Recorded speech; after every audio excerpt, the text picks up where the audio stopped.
Imagine this, one man, no army, no tanks, no official power, and yet he steals an entire country, not metaphorically, literally. He rewrites borders, changes governments, and breaks the destinies of millions, and no one understands how it happened. This is not a movie plot, this is a real story. His name was Kim Philby, and he was the most dangerous spy of the 20th century. He was born in Britain, into privilege and comfort, into a world where doors opened automatically. But he saw something others ignored. The rich, bathing in luxury while the poor died in dirt and hunger. And in his mind, one thought was born: this system must be destroyed. That was the moment they found him. Soviet agents, they didn't threaten him or torture him, they did something worse. They gave him an idea, a mission, a purpose. Philby agreed and became a double agent. When World War II began, Philby joined British intelligence, Michigan 6. This was no longer ordinary espionage. This was the perfect nightmare. He didn't break into safes. He sat inside the system. He drank whiskey with generals, joked with ministers, and wrote reports for the prime minister. And every night he sent everything to Moscow.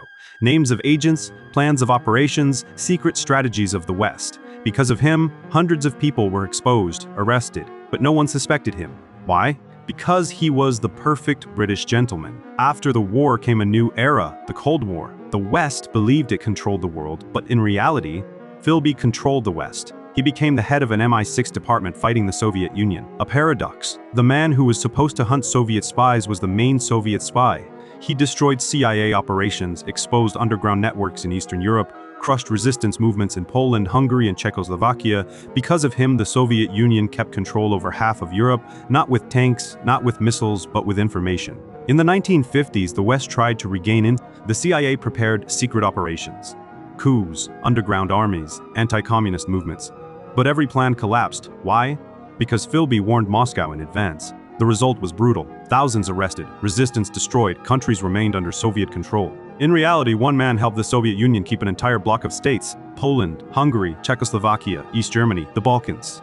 They could have escaped Soviet influence, but they didn't. Because Philby was faster. He was not just a spy, he was the architect of Europe's political map. But perfect spies do not exist. Suspicions began to grow. One by one, his friends from the Cambridge Five were McLean, Blunt.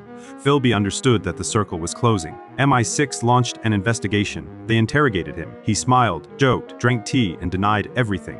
There was no proof. They let him go. But he knew his time was over. In 1963, in Beirut, Philby officially worked as a journalist.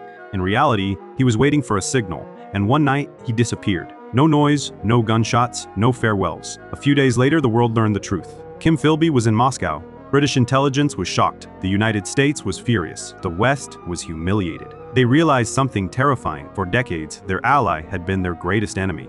Historians later calculated that because of the information Philby passed on, the West lost hundreds of agents, dozens of operations failed, and the Soviet Union kept control over Eastern Europe for almost 40 years. One man changed the fate of millions. Perhaps the Soviet Union would have collapsed much earlier, and the world map would be completely different. In Moscow, Philby lived like a hero. He received an apartment, a rank, a pension. But there was a problem. He realized something terrifying. He betrayed his country, but the Soviet Union didn't truly love him either. He was useful, but foreign. At the end of his life, he became an alcoholic, lonely, forgotten. When he died, he was buried with military honors, but no one cried. Because traitors are needed only as long as they are useful. Kim Philby did not conquer countries with tanks. He did not shoot, he did not command armies. He simply knew too much, and that was enough to steal half the world. Do you think Philby did the right thing? Let us know in the comments. Thanks for watching this video to the end. Subscribe and like it.